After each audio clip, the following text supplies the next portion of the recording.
Expressions quiz, relationships. It tests comprehension of common English expressions used when talking about relationships. Read each sentence and chose the answer with the closest meaning to the words in italics. Number 1. I went on a date with a guy from work and we hit it off.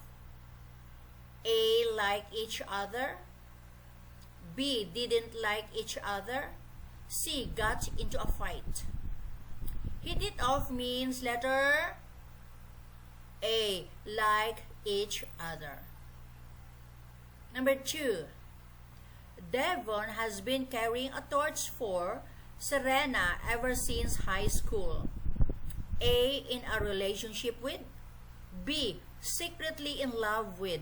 C. Promising to marry.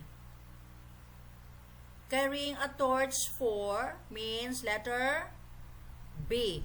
Secretly in love with. Number 3.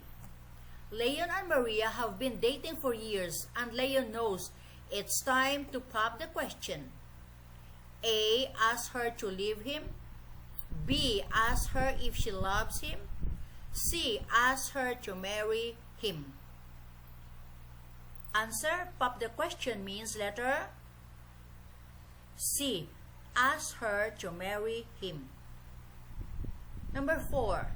After thanking me for asking her out, Annie said I wasn't really her type. A. The type of person she is. B. The type that attracts her. C. The type that she attracts.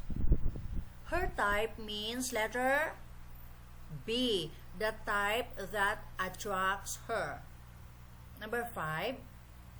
Every time Tony visits his mother, she says it's time he tied the knot. A. Had a girlfriend. B. Fathered a child. C. Got married. Tie the knot means letter C. Got married. Number 6.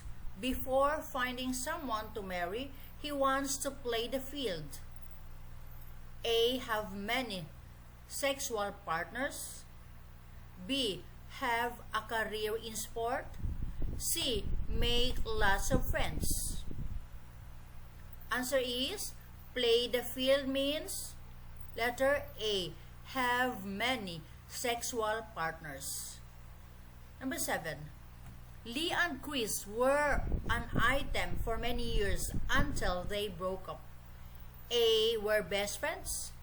B. Were a loving couple. C. Were business partners. Answer is were an item means letter B. Were a loving couple. Number 8. According to friends, the president's marriage is on the rocks. A. Going well. B. Likely to end.